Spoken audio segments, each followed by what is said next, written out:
விறுவிறுப்பான அரசியல் நிகழ்வுகளை பற்றிய ஆய்வுகள், நியாயங்களின் நிறம் மாறாத கூர்மையான விமர்சனங்கள், தீமைகளை சுட்டெரிக்கவும் நல்ல அரசியலை வளர்த்தெடுக்கவும் அறிவார்ந்த விவாதங்கள், இளைய தலைமுறையிடம் விழிப்புணர்வை ஊட்டும் விரிவான வரலாற்று விளக்கங்கள், கலை, இலக்கியம், ஆன்மீகம், பண்பாடுகளை படம் பிடித்து காட்டும் கருத்தோவியங்கள் வாரந்தோறும் உங்கள் தமிழருவி தர்பாரில் அணிவகுக்கும்.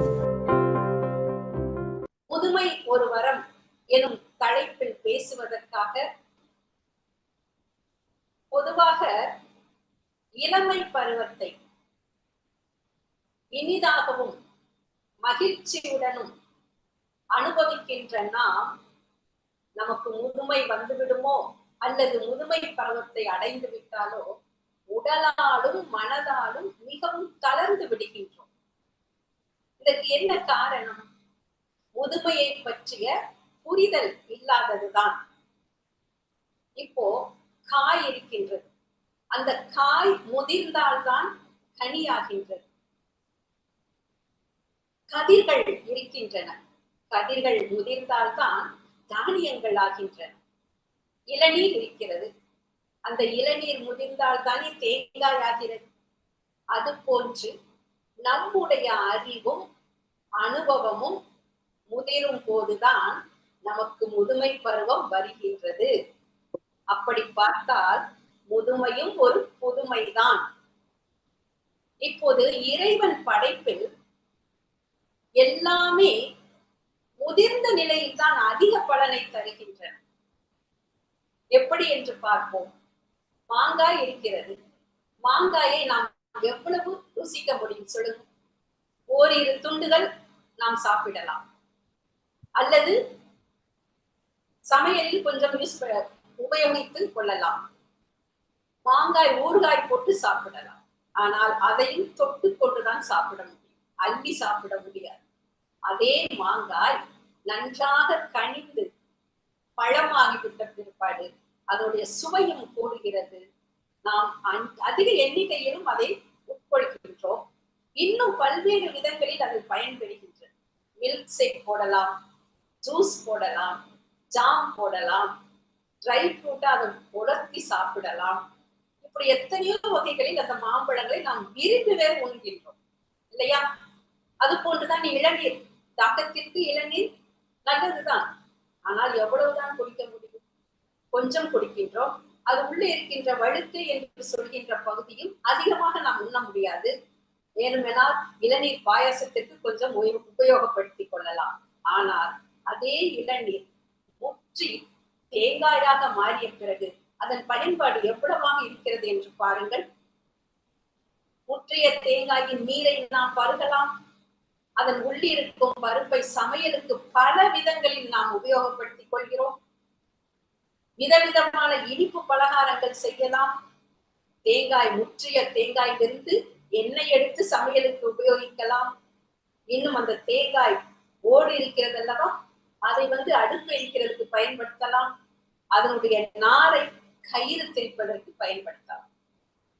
எவ்வளவு பலன்கள் அது முதிர்ந்த நிலையில் நமக்கு கொடுக்கின்றன பாருங்க.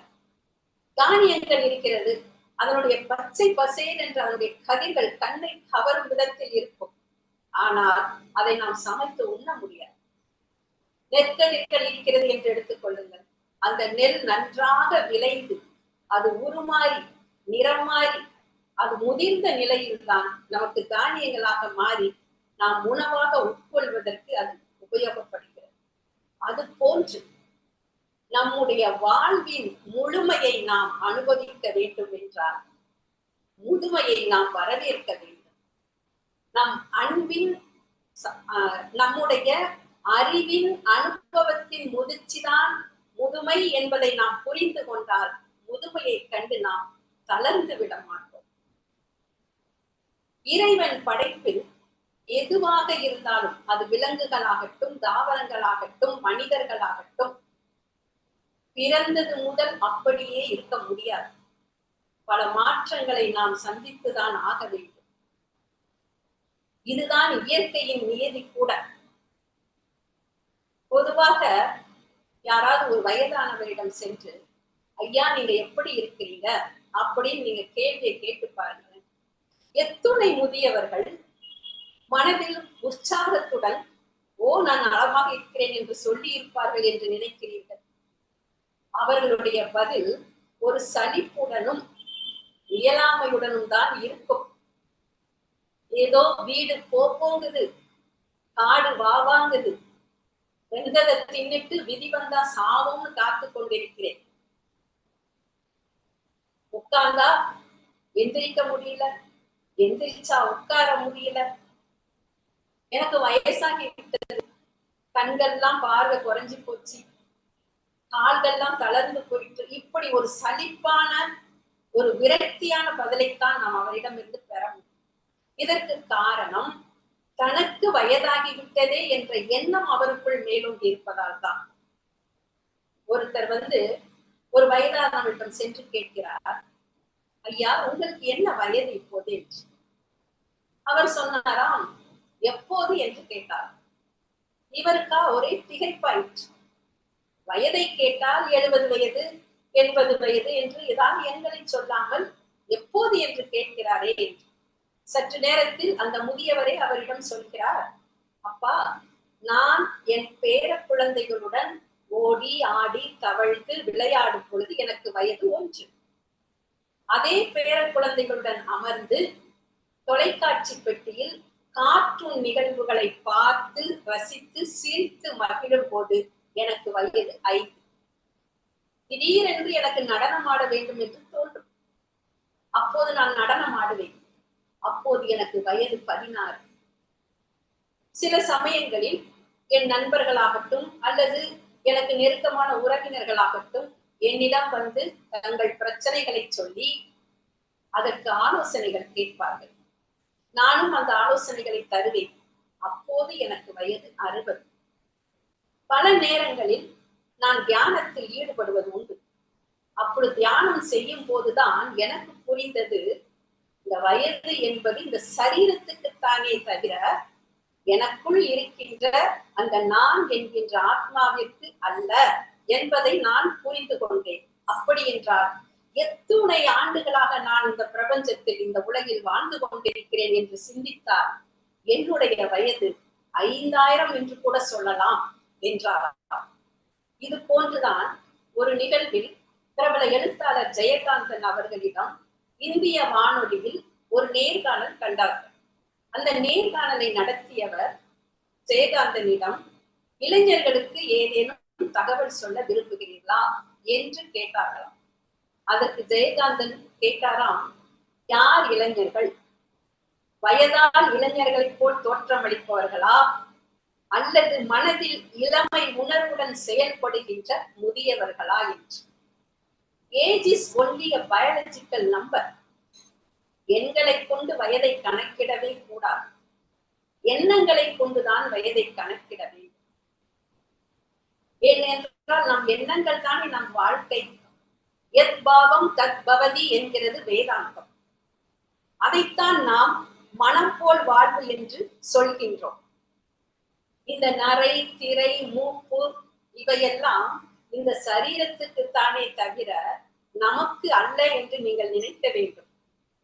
சிலர் முதுமை பருவம் அடைந்த பிறகு கூட தங்களை இளமையாக காட்டிக்கொள்ள வேண்டும் என்பதற்காக நேர்த்தியாக ஆடை அணிவதிலிருந்து, தலைக்கு சாயம் பூசுவதிலிருந்து, முகத்தோற்றத்தில் பொலிவை கொண்டு வர வேண்டும் என்று சில செயற்கை ஒப்பனைகள் செய்து கொள்வார்கள். அது வரவேற்கத்தக்க கூடிய ஒரு செயல்தான். அது நம்மையும் உற்சாகப்படுத்தும். ஆனாலும் அந்த முதுமையில் இருக்கின்ற அந்த பரிபூரணமான அழகு என்பது ஒரு தனி அழகு. முதுமையில் தான் நம் முகத்தில் ஒரு தேஜஸ் இருக்கும். அப்படி என்றால் இந்த முதுமை என்பது இறைவன் நமக்கு கொடுத்த ஒரு வரமாக நினைக்க வேண்டும். எப்படி அதை வரம் என்று நான் சொல்கிறேன் என்றால், இந்த மண்ணில் எத்தனையோ உயிர்கள் பிறக்கின்றன. அனைவரும் முதுமை பருவத்தை அடைந்துதான் இறக்கிறார்களா? இல்லையே. சில உயிர்கள் கருவிலேயே கருகி விடுகின்றன. சில உயிர்கள் ஜெனித்தவுடன் இறந்து விடுகின்றன. சில உயிர்கள் நல்ல பாலிய பருவத்தில் இறந்து விடுகிறார்கள். சிலர் நல்ல வாலிப வயதில் இறந்து விடுகிறார்கள். ஆனால் ஒரு சிலருக்கு மட்டும்தான் இந்த முதுமையை அனுபவிக்கக்கூடிய பாக்கியத்தை இறைவன் நமக்கு கொடுக்கின்றார்.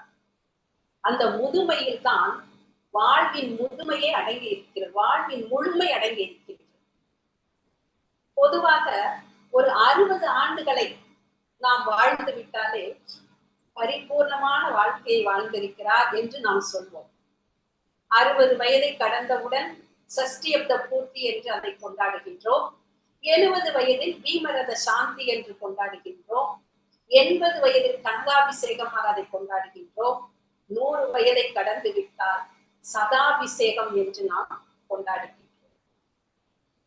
அப்படி என்றால் இந்த 60 ஆண்டுகளுக்கு மேல் நாம் வாழ்கின்ற ஒவ்வொரு நாளும் இறைவன் தன் அன்பாலும் கருணையாலும் நமக்கு இட்ட பிச்சை என்று நினைத்து வாழ வேண்டும். பொதுவாக நமக்கு வாழ்வில் 4 பருவங்கள் உண்டு. பால்யம், குமாரம், வாலிபம், வயோதிகம் என்று. அதை போன்று 4 வாழ்வியல் நிலைகளும் நமக்கு உண்டு. பிரம்மச்சரியம், கிரகஸ்தம், வானப்பிரஸ்தம், சந்நியாசம் என்று. இந்த பிரம்மச்சரியம் நிலை என்பது ஒரு சார்பு தன்மையோடு கூடிய நிலை. கல்விக்காகவும் மற்ற தேவைகளுக்காகவும் பெற்றோரையும் ஆசிரியர்களையும் சார்ந்திருக்கக்கூடிய நிலை. இந்த சார்பு தன்மை என்பது இந்த நிலையில் தவிர்க்க முடியாத ஒன்றாக இருக்கின்றது. இந்த நிலையில் கல்வியை கற்று அதன் மூலம் அறிவை பெற்று அந்த அறிவினால் விவேகத்தையும் அடைகிறோம். அப்படி விவேகம் அடைந்தவுடன் நாம் எடுத்து வைக்கின்ற அடுத்த அடிதான் கிரகஸ்த நிலை. இந்த கிரகஸ்த நிலை என்பது அதிகமாக பெறுகின்ற நிலை என்று சொல்லலாம். புதிய உறவுகளை பெறுகிறோம். எப்படி? மனைவியை பெறுகின்றோம், மக்களை பெறுகின்றோம், செல்வத்தை பெறுகின்றோம், உடைமைகளை பெறுகின்றோம், இன்பத்தை பெறுகின்றோம். அதோடு மட்டுமல்லாது பொறுப்புணர்வும் கடமை உணர்வும் இந்த நிலையில் அதிகரிக்கின்றது. அடுத்து வானப்பிரஸ்தம். வானப்பிரஸ்தம் என்றால் இதுவரை தான் பெற்றது போதும், இனி மற்றவர்களுக்கு தருவதை உசிதம் என்று நினைக்கின்ற நிலை. தான் அனுபவித்து மகிழ்ந்த விஷயங்கள் எல்லாம் மற்றவர்கள் அனுபவித்து மகிழட்டும் என்று உலக பற்றுகளிலிருந்து சற்று விடுபட்டு மற்றவர்கள் மகிழ்ந்திருப்பதை பார்த்து மகிழ்ந்திருக்கக்கூடிய ஒரு நிலை, ஒரு மனதை சம நிலையில் வைத்திருக்கக்கூடிய ஒரு நிலை என்று சொல்லலாம்.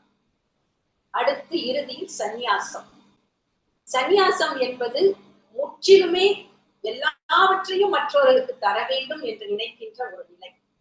சுயநலத்தோடு இந்த வாழ்க்கையை பார்க்காமல் பொதுநலத்தோடு எதையும் செய்வது, ஐம்புலன்களை அடக்கி தவத்தில் ஈடுபட்டு தியானத்தில் திளைத்து அதன் மூலம் இறைவனின் திருவடிகளை சென்று சேர்க்கின்ற நிலைதான் சந்நியாச நிலை.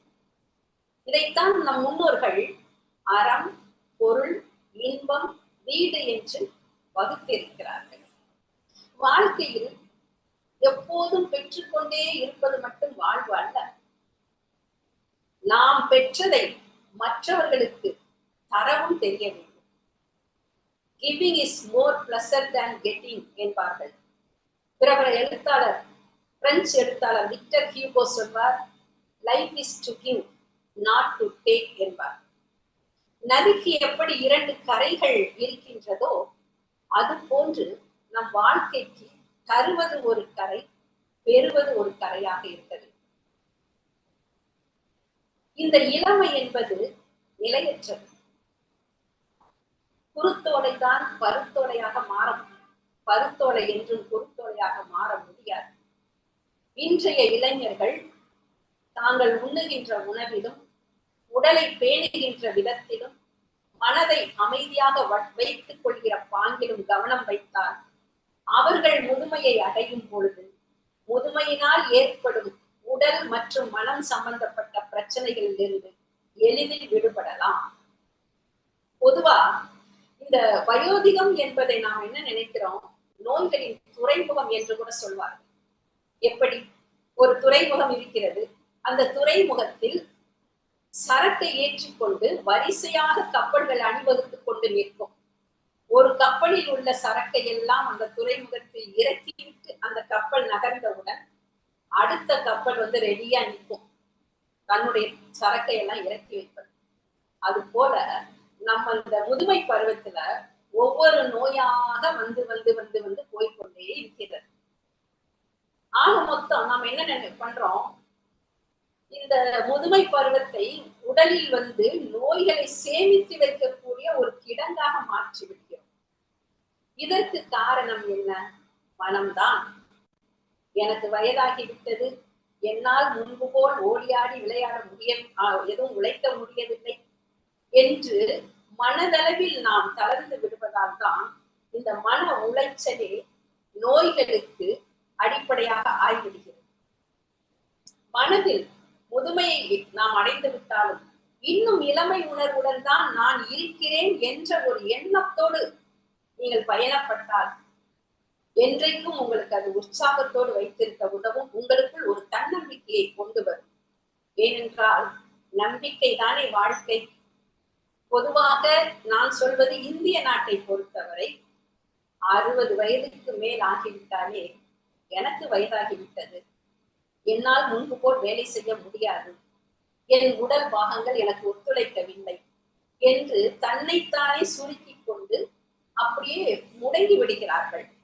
ஆனால் நான் பார்த்தவரை, நான் அறிந்தவரை, மேலை நாட்டில் உள்ள America, Japan, Canada, China, German, London இந்த மாதிரி நாடுகளில் இருக்கின்ற முதியவர்கள் ஈவன் 90 வயதை கடந்தவர்களாக இருந்தாலும் கூட தங்களுடைய வேலைகளை தாங்களே செய்து கொள்கிறார்கள். இது எனக்கு மிகவும் வியப்பை தந்த ஒரு விஷயம். இங்கு நான் ஸ்பெசிபிக்கா இப்போ குறிப்பிடுவது இந்திய நாட்டைத்தான் சொல்றேன். இந்திய நாட்டை பொறுத்தவரை ஒரு 60-70 வயது ஆகிவிட்டாலே அவர்களுக்குள் ஒரு தனிமை உணர்வும் ஏற்பட்டு விடுகிறது. இந்த தனிமை உணர்வு ஏற்படுவதற்கு காரணம் என்னவென்று நினைக்கிறீர்கள்? எல்லாவற்றிற்கும் பிறரை சார்ந்து இருப்பதுதான். சார்புத்தன்மை என்பது ஓரளவுக்கு தான் இருக்கணும். சும்மா மனைவியை சார்ந்திருக்கிறோம், பிள்ளைகளை சார்ந்திருக்கிறோம், பேர குழந்தைகளை சார்ந்திருக்கிறோம், மருத்துவர்களை சார்ந்திருக்கிறோம், நண்பர்களை சார்ந்திருக்கிறோம். இப்படி சார்புத்தன்மை அதிகமாக அதிகமாக அது நமக்குள் என்ன பண்ணுது? ஒரு அடிமைத்தனத்தை கொண்டு வந்து விட்டு விடுகிறது. இந்த அடிமைத்தனம் நமக்குள் ஒரு அச்சத்தை ஏற்படுத்தி. என்ன மாதிரி அச்சம்? நம்மளை யாரும் கவனிக்கிறது இல்லை, நாம தனிமைப்படுத்தப்பட்டு விட்டோம் என்ற ஒரு அச்சத்தை நம் மனதுக்குள் கொண்டு வந்து சேர்த்து விட்டது.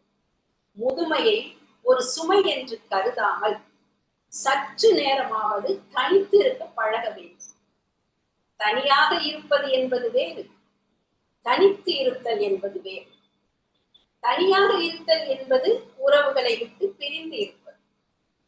தனித்து இருத்தல் என்பது நம்மோடு நாம் ஏகாந்தமாக இருந்து நமக்குள்ளே பயணித்து தியானத்தில் ஈடுபடும். அப்படி அந்த தியானம் செய்வதனால் அது வாழ்க்கையின் அடுத்த பரிணாமத்திற்கு நம்மை எடுத்துச் செல்லும். 5 அறிவு கொண்ட மிருகங்கள் தனக்கு வயதாகிவிட்டால் தன்னால் எதுவும் செய்ய முடியாது என்று தன் குட்டிகளையோ தன் இனத்தையோ சார்ந்திருப்பதில்லை. தனக்கு பசித்தால் தானே வேட்டையாடி தின்கிறது. தனக்கு தாகம் எடுத்தால் நீர்நிலைகளை சென்று தேடி நீரை அருந்துகிறது. ஓரளவிற்குத்தான் நாம் சார்புத்தன்மையை வைத்திருக்க வேண்டும். இன்றைய காலகட்டத்தில் நாம் உண்ணும் உணவும், நம் வாழ்வியல் சூழ்நிலைகளும், நம் பழக்க வழக்கங்களும் வயோதிகத்தை நீட்டிவிட்டது என்று நான் சொல்ல வேண்டும். நம்முடைய தாத்தா பாட்டி காலத்துல எல்லாம் யாரை நம்ம வயதானவர்கள் என்று சொல்வோம்? ஒரு 70 வயதுக்கு மேல் 80 வயது அந்த மாதிரி இருக்கிறவர்களை தான் நாம் முதியவர்கள் என்று சொல்வோம். நம் காலகட்டத்தில் அது 60ஆக குறைந்தது. இப்போது உள்ள இளைஞர்கள் 40 வயதிலேயே முதுமையை உணரத் தொடங்கிவிட்டார்கள். இளமை எப்போதும் இளமையுடனே இருக்க முடியாது. இளமை நிலையற்றது.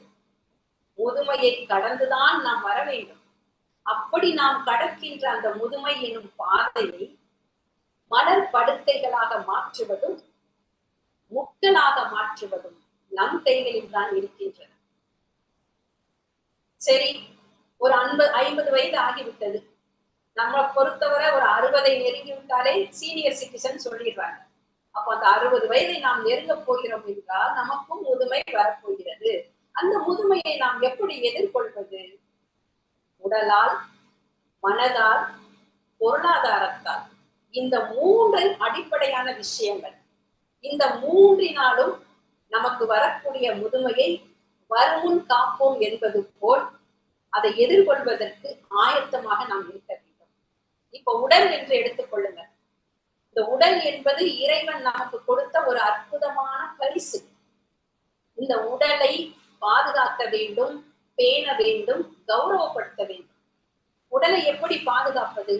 சிறு சிறு உடற்பயிற்சிகள் செய்வதன் மூலமும், தியானங்கள் செய்வதன் மூலமும், நடைப்பயிற்சி, யோகாசனங்கள், மூச்சு பயிற்சி போன்ற பயிற்சிகள் செய்வதன் மூலம் உடலை நாம் ஆரோக்கியமாக வைத்துக் கொண்டால் எந்த நோய் நொடிகளும் நம்மை அணுகாது. சுவர் இருந்தால் தானே சித்திரம் வரைய முடியும். நோயற்ற வாழ்வை குறைவற்ற செல்வமாக நினைக்க வேண்டும். இதைத்தான் திருமூலர் என்ன சொல்கிறார்? உடம்பார் அழியில் உயிரார் அழிவர், இடம்பட மெய்ஞானம் சேரவும் மாட்டார், உடம்பை வளர்க்கும் உபாயம் அறிந்தேன், உடல் வளர்த்தேன், உயிர் வளர்த்தேனே என்பார். இந்த உடலோடு இணைந்ததுதான் உயிர்.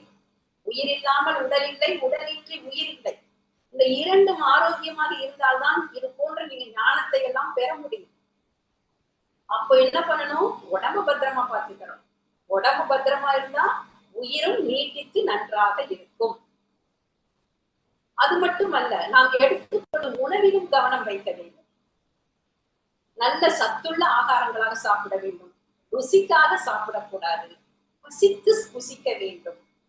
நார்ச்சத்து அதிகம் உள்ள பழங்கள், காய்கறிகளை எடுத்துக்கொள்ள வேண்டும். எளிதில் ஜீரணமாகிற உணவை எடுத்துக்கொள்ள வேண்டும். அது போன்று உறக்கம். குறைந்தது ஒரு 5 மணி நேரமாவது ஆழ்ந்த நித்திரைக்கு நாம் போக வேண்டும். நித்திரையின் போதுதான் நம்மளுடைய செரிமான உறுப்புகளில் பலவிதமான ரசாயன மாற்றங்கள் ஏற்படும்.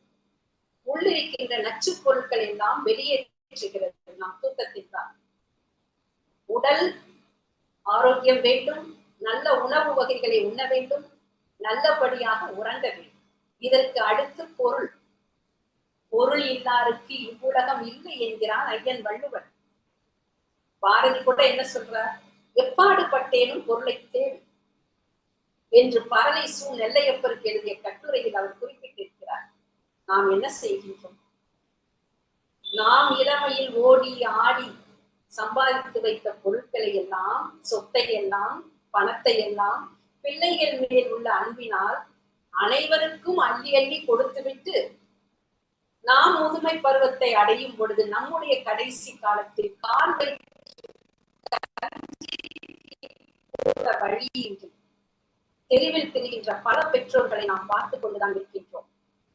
முதுமை பருவத்தில் நமக்கான செலவுகளை நாம் பார்த்துக் கொள்வதற்காகவும், அது வைத்திய செலவாக இருக்கலாம், உணவுக்காக நாம் பண்ண வேண்டிய செலவு இருக்கலாம். இப்படி சிறு சிறு விஷயங்களுக்கெல்லாம் மற்றவர்களை எதிர்பார்க்கும் பொழுதுதான் அந்த பிரச்சனையை ஏற்பட காரணமாகி விடுகிறது. எனவே தயவு செய்து இந்த விஷயத்தில் முதுமை பருவத்தை எட்டி பிடிக்கப் போகிறவர்களும் சரி, ஏற்கனவே முதுமையில் பயணித்துக் கொண்டிருப்பவர்களும் சரி, பொருளாதாரத்தை வலுப்படுத்துங்கள். உங்களுக்கென்று சில சேமிப்பை உருவாக்கி தனியாக வைத்துக் கொள்ள வேண்டும். அடுத்து மனம். இந்த மனம் என்பது என்ன? மனையேவ மனுஷ்யானாம் என்கிறது கீதை. மனம்தான் மனிதனை இயக்குகின்றது.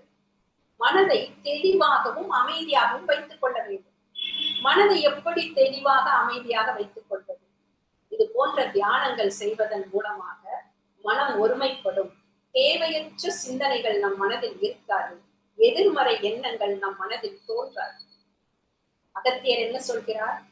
மனமது செம்மையானால் மந்திரம் ஜெபிக்க வேண்டாம், மனமது செம்மையானால் வாயுவை உயர்த்த வேண்டாம், மனமது செம்மையானால் வாசியை நிறுத்த வேண்டாம், மனமது செம்மையானால் மந்திரம் செம்மையாமே என்கிறார். சாக்ரட்டிஸ் ரொம்ப அழகா சொல்வார். உங்கள் மனம் அழகாக இருந்தால் நீங்கள் காணும் காட்சிகள் யாவும் அழகாக இருக்கும். உங்கள் மனம் அழுக்கடைந்திருந்தால் நீங்கள் எதை பார்த்தாலும் அது அழகற்றதாகத்தான் காணப்படும் அப்படிங்கிறார். நாம் என்ன செய்றோம்? சிறு சிறு விஷயங்களுக்கெல்லாம் உணர்ச்சி வசப்பட்டு எதிர்வினைகள் ஆற்றிக் கொண்டிருக்கிறோம். உன் மனம் சரியில்லை என்றால் நீ சிரி. பிறர் மனம் சரியில்லை என்றால் சிரிக்கவை என்பார் சார்லி சாப்ளின். நீங்க சிரித்து பாருங்க, உங்களை மற்றவர்களுக்கு ரொம்ப பிடிக்கும். சிரிக்காம உங்களை மூஞ்ச வச்சுட்டு இருந்த யாராவது ரசிப்பார்களா? ஆனால் பிறரை சிரிக்க வைக்கும் போது உங்களுக்கே உங்களை பிடிக்கும். எனக்கு மிகவும் பிடித்த ஒரு வார்த்தை என்னவென்றால், உன் மனம்தான் உன்னை இயக்குகிறது. அதை இயக்குகின்ற ஆயுதமே உன் மனம்தான். அதை நீ தெளிவுடனும் கூர்மையுடனும் வைத்துக் கொண்டால் யாராலும் நீ வீழ்த்தப்படுவதில்லை. அப்போ மனம் என்கிற அந்த மந்திர சாதியை கொண்டு தேவையற்ற எண்ணங்களில் ஈடுபடாமல் நல்ல சிந்தனைகளை வளர்த்துக் கொள்ள வேண்டும். நாம் எப்படி வச்சிட்டு இருக்கோம்? பாரதி சொல்கிறார், துணி வெளுக்க மண்ணுண்டு எங்கள் முத்து மாரியம்மா, தோல் வெளுக்க சாம்பலுண்டு, மணி வெளுக்க சாணையுண்டு, மனம் வெளுக்க வழி இல்லை என்கிறார். ஏன் நாம் என்ன பண்றோம்? மனதை ஒரு இருட்டறை போல் வைத்திருக்கின்றோம். கோபம், நெருப்பு நெருப்பு அப்படி கனலா பத்திட்டு எரியுது மனசுக்குள்ள. அச்சம், ஏமாற்றம், இப்படி பொறாமை, இது போன்ற எதிர்மறை எண்ணங்களால் இருட்டடைந்து கிடக்கும் நம் மனதை அன்பு, பாசம், பரிவு, இரக்கம், கருணை என்னும் விளக்கை ஏற்றி வெளிச்சத்தை கொண்டு வர வேண்டும். நாம் இந்த உலகத்தில் காண்கின்ற காட்சிகள் எல்லாம் எதன் மூலமாக காண்கின்றோம்? இந்த உடலில் இந்த கண்கள் தான் உடலுக்கான ஜன்னல். ஆனால் இந்த கண் என்கின்ற பொறிதான் அதை போய் பார்க்கிறதா? இல்லை. நமக்குள் இருக்கின்ற மனம் கண்கள் வழியாக காட்சிகளை உள்ளே எடுத்து செல்கிறது. அப்படி நாம் பார்க்கின்ற அந்த கண்களை நாம் நல்ல வழியாக வைத்துக் கொள்ள வேண்டும். நல்ல காட்சிகளாக நம் மனசுக்குள் சிந்தனைகள் போக வேண்டும் என்றால் நம் மனதையும் நாம் தூய்மையாக வைத்துக் கொள்ள வேண்டும். மனம் தளர்ந்து விடுவதுதான் இந்த முதுமை பருவத்தில் பல பிரச்சனைகளுக்கு காரணமாக இருக்கிறது. இப்ப முதுமையை நாம் எதிர்கொள்வது எப்படி என்று பார்த்தோம். இப்ப முதுமையை எப்படி கையாளுவது? நாம் என்ன நினைக்கிறோம்? இந்த பருவத்துலதான் ஒன்றை மட்டும் நீங்கள் தெளிவாக தெரிந்து கொள்ளுங்கள். இதுவரை நாம் வாழ்ந்த நாட்களை விட, காலத்தை விட இனி நாம் வாழப் போகின்ற காலம் மிகவும் குறைவு என்பதை மனதில் முதலில் நினைத்துக் கொள்ளும். அந்த குறுகிய கால வாழ்க்கையில் எவ்வளவு தூரம் நாமும் சந்தோஷத்துடனும் மகிழ்ச்சியுடனும் இருந்து மற்றவர்களையும் மகிழ்ச்சிப்படுத்த வேண்டும் என்ற எண்ணம் உங்களுக்குள் மேற்கொள்ள வேண்டும். இந்த பருவத்தில் நிறைய முதியவர்களுக்கு உண்டான ஒரு பிரச்சனை என்னவென்றால், யாருமே என் பேச்ச மதிக்கிறது இல்லை. எங்க வீட்டுல என்ன ஒரு பொருட்டாகவே நினைக்கிறது இல்லை. நான் ஏதாவது ஒரு ஆலோசனைகள் சொல்லணும்னு ஆசைப்பட்டா கூட காது கொடுத்து என் பேச்ச கேட்கிறதே கிடையாது. சும்மா தொணன்னு பேசாம ஒரு ஓரமா ஒதுங்கி கிட அப்படின்னு என்ன சொல்றாங்க அப்படிங்கிற ஒரு கழிவிறக்கம், ஒரு சுய பச்சாதாபம் இந்த தருணத்தில் தான் நிறைய பேருக்கு ஏற்படுகிறது. அதற்கும் காரணம் என்ன? கொஞ்சம் யோசித்து பாருங்கள். நம் மனம் என்ன நினைக்கிறதோ அதை நாம் செயல்படுத்துவது. நம் மனமே நம் பேச்சை கேட்காத போது நம் மனைவியும் மக்களும் நண்பர்களும் உறவினர்களும் நம் பேச்சை கேட்க வேண்டும் என்று நீங்கள் எதிர்பார்க்கிறீர்கள் அல்லவா? அந்த எதிர்பார்ப்பு தான் உங்கள் மகிழ்ச்சியை குறைக்கின்றது. இந்த தருணத்திலாவது பேச்சை சற்று குறைத்து மௌனத்தில் இருக்க கற்றுக்கொள்ளுங்கள். வார்த்தைகள் வெளிப்படுத்தாத பல செய்திகளை உங்களுடைய ஆழ்ந்த மௌனம் வெகு அழகாக வெளிப்படும். மௌனத்தை போல் ஒரு சிறந்த ஒரு அணுகுமுறை எதுவுமே கிடையாது. அது போன்று சிக்கனம் என்ற பெயரில் உங்களுடைய சுக போகத்தை எல்லாம் இழந்து விட வேண்டாம். உங்கள் மனதிற்கு இதம் தரக்கூடிய செயல்களில் நீங்கள் ஈடுபட வேண்டும். ஏதாவது ஒன்றில் 100% மனம் ஒன்றி நாம் செய்து கொண்டிருந்தாலே எந்த பிரச்சனைகளும் நம்மை அணுகாது, எந்த கவலைகளுக்கும் நாம் ஆளாக மாட்டோம். அது போல முதுமையினுடைய அந்த பரிபூரணமான அழகை அணுவாக ரசிக்க கற்றுக்கொள்ளுங்கள். ஐயோ வயதாகிவிட்டது என்று தோற்றத்தை பார்த்து புலம்பிக் கொண்டிருக்காமல், இந்த முதுமை தருணத்தில், இந்த முதுமை பருவத்தில் எனக்குள் ஏற்பட்டிருக்கின்ற பல மாறுதல்கள், வளர்ச்சி என்ன, என்னுடைய அறிவு திறன் எவ்வளவு கூர்மையாக இருக்கிறது என்பதை ஒரு சுய பரிசோதனை செய்து நீங்கள் கடந்து வந்த பாதையில் உங்கள் வாழ்க்கையில் உங்களுக்கு ஏற்பட்டிருக்கின்ற அனுபவங்களை அசை போட்டு அதில் இருக்கின்ற நல்ல விஷயங்களை எல்லாம் எடுத்துக்கொண்டு முன்னேறி செல்ல வேண்டும். அது போன்று வாசிப்பை நீங்கள் அதிகப்படுத்திக் கொள்ள வேண்டும். புத்தகங்கள் வாசிக்க பழக வேண்டும். புத்தகத்தை போன்று ஒரு அருமையான நண்பர் யாரும் கிடையாது.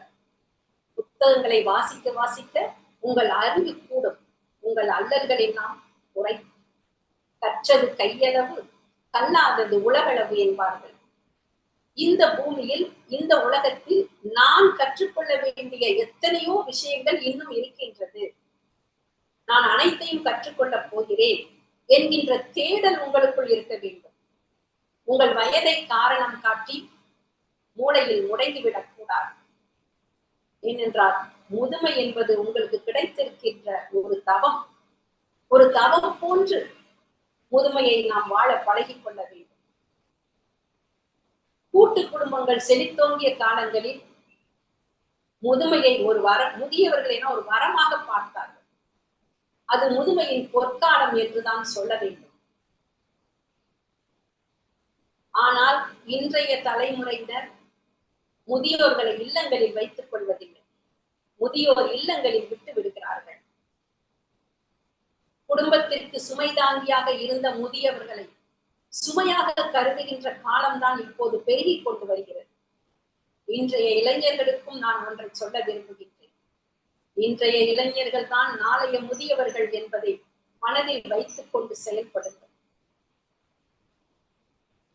இந்த முதுமையினால் என்னால் எதுவும் செய்ய இயலவில்லை என்ற ஒரு இயலாமையை விட்டொழித்து முதுமையிலும் பல சாதனைகள் படைத்த ஒரு 4 பேரை உங்கள் கண்முன் கொண்டு வந்து நிறுத்த விரும்புகின்றேன். அன்னை தெரசா, மகாத்மா காந்தி, டாக்டர் அப்துல் கலாம், தந்தை பெரியார். அன்னை தெரசா தன் அன்பினாலும் கருணையினாலும் பல ஆயிரக்கணக்கான ஆதரவற்ற அனாதைகளுக்கு அடைக்கலம் கொடுத்தவர். வயதின் காரணமாக அவருடைய முகத்தில் சுருக்கங்கள் இருந்ததே அன்றி மனதில் எந்த சுருக்கமும் இல்லை. அவர்கள் விசாலமான மனதுடன் அனைவரையும் அன்பால் ஈர்த்தவர். ஆகையினால்தான் இன்றும் அன்னை தெரசா என்று அனைவராலும் போற்றப்படுகிறார். மகாத்மா காந்தி இந்திய நாட்டின் விடுதலைக்காக அரும்பாடுபட்டவர். ஆங்கிலேயர்களிடம் அடிமைப்பட்டிருந்த இந்திய நாட்டை சுதந்திரத்தை வாங்கி கொடுப்பதற்காக பல இன்னல்களுக்கு ஆளாகி தன்னுடைய இன்னுயிரை துறந்தவர் தான் மகாத்மா காந்தி. எந்த வன்முறையையும் கையாளாது அகிம்சை முறையில் போராடி இன்றைக்கு இந்திய மக்கள் சுவாசிக்கின்ற அந்த சுதந்திர காற்றை வாங்கி கொடுத்தவர் மகாத்மா காந்தி.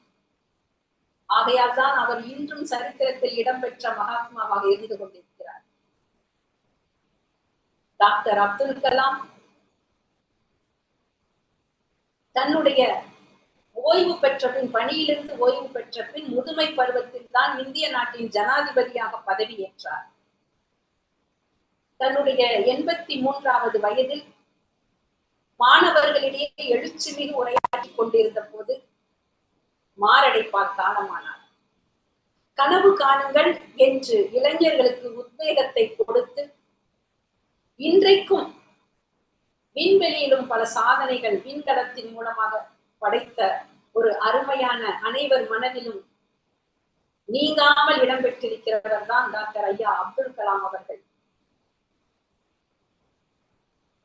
அதுபோன்று தந்தை பெரியார் தன்னுடைய 90 வயதிலும் தன் ஆரோக்கியத்தை பற்றி கவலைப்படாமல் பல ஊர்களுக்கு மூத்திர சட்டியுடன் சென்று பல மேடைகளில் ஏறி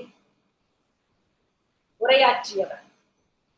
இவர்கள் எல்லாம் தனக்கு வயதாகிவிட்டது என்று நினைத்திருந்தால் இத்தனை சாதனைகள் புரிந்து இருக்க மாட்டார்கள். மகாத்மா காந்தி சுதந்திர போராட்டத்தில் ஈடுபடும் போது அவருக்கு ஒன்றும் இள வயது கிடையாது. நன்கு முதிர்ந்த முதுமை பருவத்தில் தான் அவர் இத்துணை வேலைகளையும் செய்தார். முதுமையை காரணம் காட்டி அல்லது வயதை காரணம் காட்டி நாம் மூளையில் முடங்கிவிடக் கூடாது. மலர் மணந்தால்தான் மனம் வீசும். தயிரை கடைந்தால்தான் வெண்ணையும் மோரும் கிடைக்கும். மண்ணை சுட்டால்தான் பானை செய்ய முடியும். அதுபோன்று இரும்பை உருக்கி அடித்தால்தான் ஆயுதங்கள் செய்ய முடியும். நம் அறிவும் அனுபவமும் முதிரும் போதுதான் நாம் முதுமையை முழுமையாக உணர முடியும். ஆடுகிற ஆட்டமும் ஓடுகிற ஓட்டமும் ஒரு நாள் ஓயும் போது கூடுகிற கூட்டம் சொல்லும் நீ யார் என்பார்கள். இதை மனதில் வைத்து முதுமையை ஒரு சுமையாக கருதாமல், முதுமை வந்துவிட்டது என்று தளர்ந்து விடாமல், முதுமையை வாழ்வின் ஒரு பூரணமான அழகு என்று எண்ணுங்கள். முதுமைதான் வாழ்வின் முதுமை. முதுமைதான் வாழ்வின் முழுமை. முதுமை ஒரு தவம். முதுமை ஒரு சாபம் அல்ல. முதுமை ஒரு பாவம் அல்ல. யாரெல்லாம் வாழ்க்கையில் பிடிப்பே இல்லாமல் இருக்கிறார்களோ அவர்கள் வாழ்க்கையை வாழ்வதற்கு யோசிப்பவர்கள். ஆனால் 60-70 வயதை கடந்த பின்பும் பல புது புது சிந்தனைகளுடன் புதிய பரிமாணத்துடன் வாழ்க்கையை வாழ வேண்டும் என்று பயணிப்பவர்கள் வாழ்க்கையை நேசிப்பவர்கள். நேசிப்பவர்களிடம் மட்டும்தான் வாழ்க்கை நெருக்கம் காட்டும். எனவே முதுமையை ஒரு சுமையாக கருதாமல், முதுமை இறைவன் நமக்கு வழங்கிய ஒரு பெரிய வரம் என்பதை முழு மனதோடு நீங்கள் ஏற்றுக்கொண்டால் உங்கள் வாழ்க்கை என்றும் மகிழ்ச்சியாக இருக்கும் என்று சொல்லி என் உரையை முடிக்கிறேன்.